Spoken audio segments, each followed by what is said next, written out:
Hello, Calvin. Good morning, Senator. How are you? I'm just real good, real Hey, good. well, first off, Merry Christmas. Thank you. Same to Thank you you. for joining us today. I want to ask you, I want to start off, sir, if I might, with the Enhancing Veterans Care Act. Now, you authored this.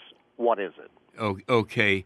Are we on? Yes, sir, and this is Oh, recorded, okay. by I'm the way. sorry. Yeah, Um, yeah, way yeah. out loud. Well, today's a very important day for three reasons. One of them happens to be the day that the president is going to sign the Veterans Bill, which was our bill that we put in. You all and most people remember December of 2015. There was an article that came out from USA Today criticizing us in Oklahoma for the way we were treating veterans. And as we looked into it, we found some serious problems. And so we actually, as everyone knows now, we had to get rid of the administrator in both Oklahoma City and in Muskogee. We have done that, replaced him with people who are just shining stars. They're just doing great.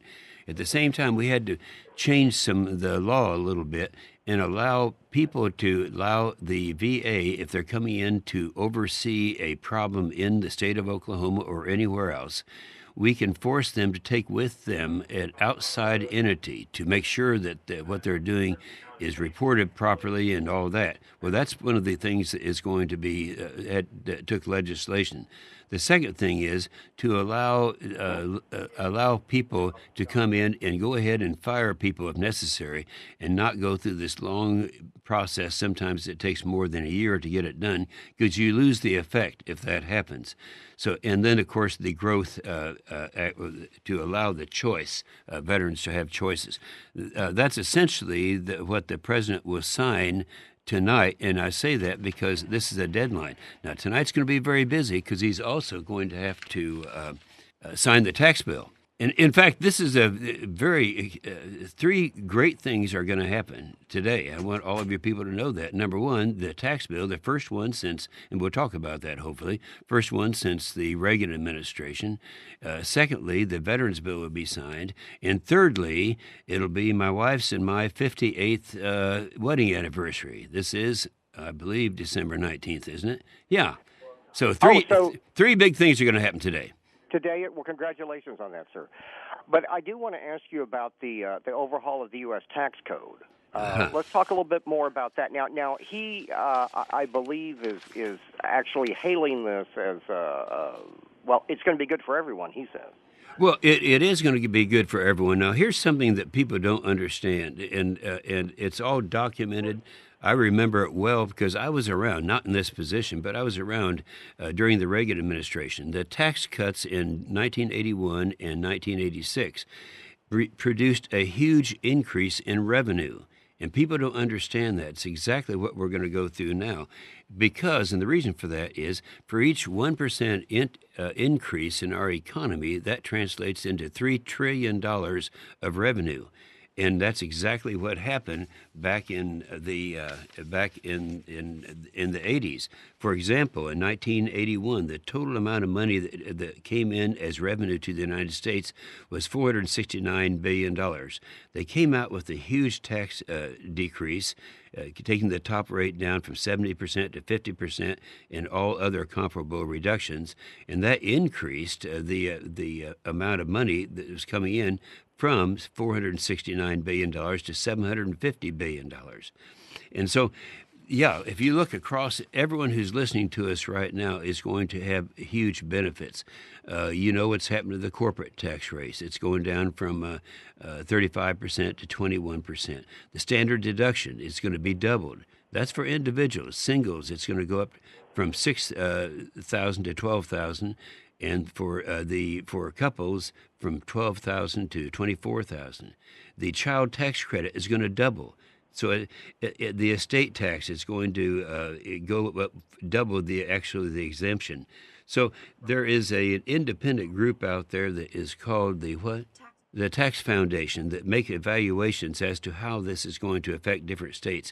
And they say that in the state of Oklahoma, the average family of four will increase the amount of, or decrease the amount of taxes they pay by $2,000. In other words, those who are listening to us right now would benefit, according to this foundation, by $2,000. So we have a lot of huge improvements. Well, Senator, critics, Democrats are saying that this could add, trillions to the national debt. Well, they want to believe that. I mean, they can't think of anything honest to criticize it for. Let me repeat what I just said. I won't go into all the numbers, but every time you Okay. have a reduction of tax rates of this magnitude, it has a huge increase in revenue that comes in. I mentioned the 1981. In 1986, we had another one. At 1986, the total amount of revenue was $569 billion coming into the coffers of the United States of America. They had a further reduction, bringing that 50% rate down to 28% and comparable reductions, and that $569 billion turned into $1 trillion in revenue. Now, that's what they don't want to believe, and yet that's history. It's going to happen. We know it's going to happen. President Trump knows it's going to happen, and it's going to be a reality. It will pass today. Okay. Senator, real quick, I want to switch gears. I want to ask you about North Korea. Mm-hmm. It's on the mind of a lot of Americans. Could we be on the brink of war? Well, it's more serious than just on the brink of war. North Korea has now demonstrated less than a month ago, that was the 28th of November, that they had an ICBM, intercontinental ballistic missile, test that had a range that would hit continental United States. Now, when they test these, they go vertically up and vertically down. But everyone agrees now, that was something that could actually come in and hit Oklahoma City. Now, people will say, "Well, we don't know whether that could carry the explosive amount in a way of a warhead." Well, we don't know that, but certainly it might have. I suspect, and most of the people suspect, that when they did that ICBM test, they were carrying the weight with them of a warhead. And they say that, the re-entry into the United States after it's been flying through space is not going to be accurate or lose their accuracy. Well, look, when you're sending something in that has 7 times the power of the Hiroshima explosion, you don't really get much comfort in not knowing where it's going to hit. So they are on the route, and let's face it, the guy, Kim Jong-un, is somewhat mentally deranged. I think that every testimonial that we've had in the committee that I chair, the Readiness Committee of the Armed Services, the top brass will come in and talk about how this guy's totally unpredictable. We cannot use logic on him. It's not like it was in the Cold War, where everything was predictable. So yes, it could end up in being not just the war. I'd phrase it a little bit differently. It could be that they could hit the United States of America and kill millions of people. That's a possibility.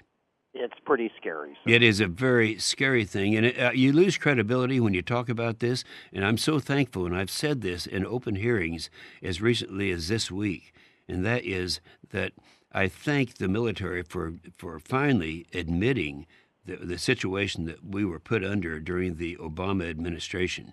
And we actually, the things that happened during that time, right now of our BCTs, that's our basic units for the infantry and the striker and the armored and so forth, only 33% are ready for combat. Only a fourth of our aviation brigades are ready for combat. The Marines use a fourth. A fourth. That's all. 25%. Well, good grief! I mean, and that's half of the divisions are ready. Well, look at the Marines. The Marines use an F-18 right now. 62% today of our F-18s won't fly. They've been robbed for spare parts. Well, anytime you get a downgrading of the military, the first thing they do is take maintenance away. Then, of course, modernization. And that's what has happened. And, of course, what's happened in the Navy and the Air Force in terms of the problems that they've had. And most people say it's because of the maintenance problems that we have. So that's the biggest problem that we have right now is our military is just not ready. And you heard the speech that was made by the president yesterday that I thought was really good. And he admitted where we were today and what we're doing about it. And, I often say there's no document nobody reads anymore. It's called a constitution. And if you read that, that tells you what we're really supposed to be doing here. We're supposed to be defending America. And then the second thing they talk about, they called them post roads then, our infrastructure, roads, highways, and so forth. Yes, sir. That's where we are, and we've got serious problems, and we're addressing those problems, and I'm very excited about it. Well, very good. And last thing, did you say today's your wedding anniversary? Yeah, Kay's in my 58th wedding anniversary. Can you believe that? Well, congratulations, sir, and we wish you well and a Merry Christmas. Thanks for joining us. All right, Merry Christmas to all you guys and all of our listeners. Very good. Bye-bye. Bye.